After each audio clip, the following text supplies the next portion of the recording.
yeah, it's tough to start a deep dive like this, on a kind of a sad note. I think it's important to talk about, Gavin Creel passing away. Yeah. It was really, I was pretty heartbroken, honestly, to hear the news. Yeah, way too young. Way too young, only 48. Yeah. And, he had such an incredible career. A Tony, an Olivier, a Grammy. I mean, just incredible talent. An EGOT contender. Yeah, absolutely. Yeah.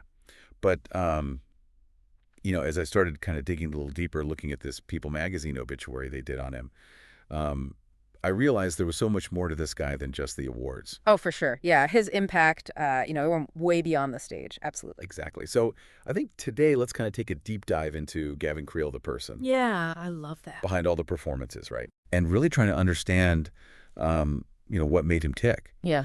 And thankfully, this People magazine obituary has a lot of great details and also excerpts from some of his own words, which I think is really helpful. Right. Yeah, we can hear it straight from him. Exactly.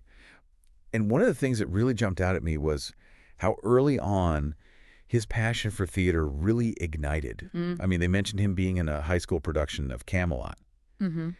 And get this, he was apparently devastated when the show ended. Oh. Because he missed the community so much. Oh, wow. I mean, even back then, right? Yeah. It wasn't about the spotlight. It wasn't about the applause. It was about something more. It's fascinating, isn't it? He was clearly, even then, thriving on that collaborative energy, that shared passion for storytelling. Totally.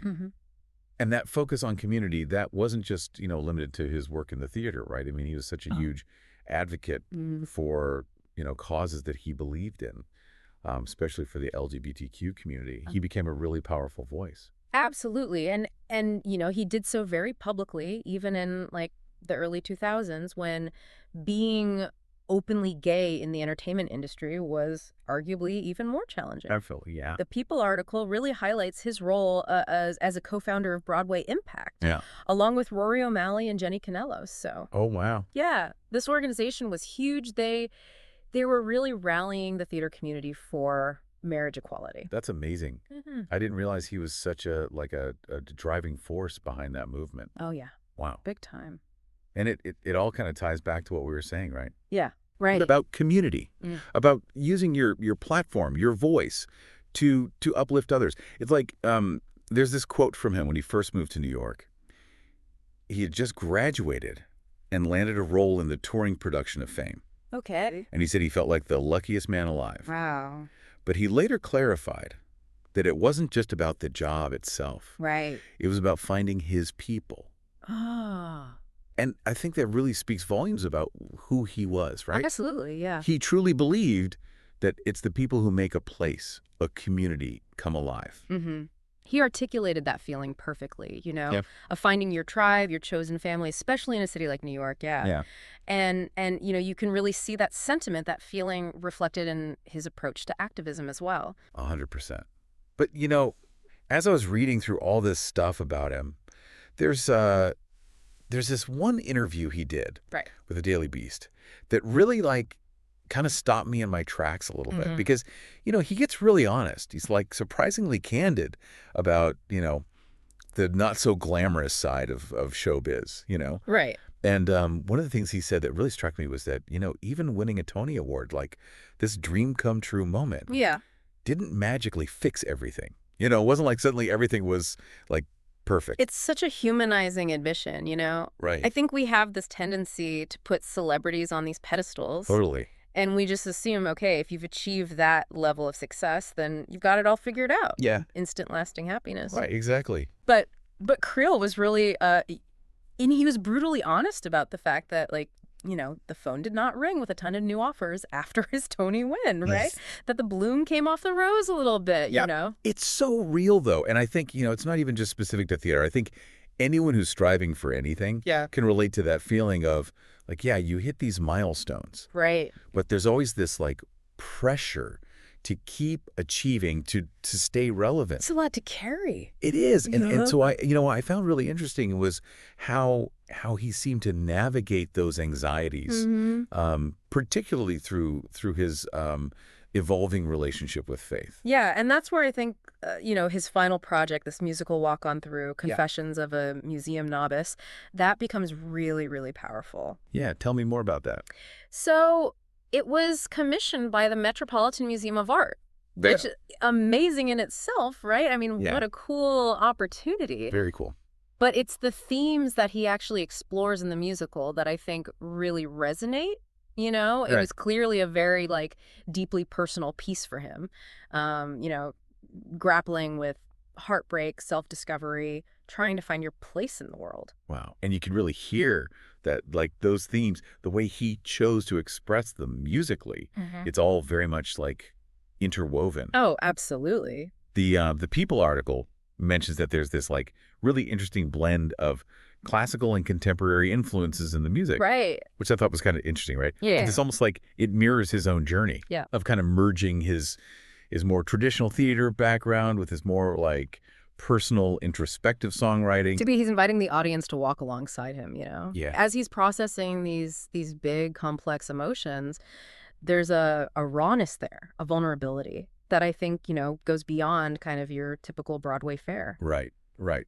It's interesting because you can hear that same honesty in the way he talks about the project too. There's this quote. He said, "With this show, I am doing the most creative thing I have ever been part of in my life, and I hope it leads to more opportunity." Wow. Even after all that he had accomplished, he still had this drive to create, to connect with people. It really speaks to, I think, just this deep love of the craft. It wasn't about, the fame or the validation. It was about something more meaningful than that. He found himself through his work, I think. 100%, yeah. And in doing so, he gave us this incredible gift, I mean, it's like we get this window into the heart and mind of an artist who wasn't afraid to be vulnerable, to let us see the struggles right alongside the triumphs. Absolutely. It really makes you think, about the masks we all wear. Right. Especially in the age of social media, right? Oh, absolutely. It's so easy to curate this perfect image. Right. But Creel reminds us that, it's the cracks, the imperfections, that's where the real beauty lies. That's such an important point. And he wasn't afraid to challenge the status quo, both in his work, his personal life. I mean, he embraced his truth. Yeah. Even when it wasn't easy. And, I think in doing so, he really did pave the way for others to be able to do the same. Absolutely. Yeah. And you know what else I found really powerful? Going back to that Daily Beast interview. Yeah. There's this part where he talks about feeling like God's blessing. And he even says he almost didn't believe that all the good fortune in his life was just a coincidence. Yeah. And he even admitted that he'd started praying again in the last few years of his life. It's interesting, right? Because you have this incredibly talented artist, openly gay, at a time when it was still really, kind of taboo, I think, in a lot of circles. And finding solace and strength in his faith. It really challenges the narrative, Totally. the preconceived notions we have about what it means to be a person of faith. 100%. And it just speaks to, I think, the complexity of him as a person, right? Yeah. He wasn't just one thing. And he really embraced all those different parts of himself. Yeah. Even the ones that might have seemed contradictory. Absolutely. And that is a powerful legacy to leave behind, isn't it? Yeah. This reminder that life isn't about fitting into these neat little boxes. It's about, embracing the messiness, the contradictions, the full spectrum of human experience. And through that, that's how you find the courage to really live authentically, I think. So well said. To use your voice to uplift others, to create art that reflects the truth of who you are. I mean, that's what Gavin did. That's what he did. Gavin Creel, you are a true original, a shining light on and off the stage. Right. You'll be so missed, but your spirit, your passion, your unwavering commitment to being yourself, that will continue to inspire us all.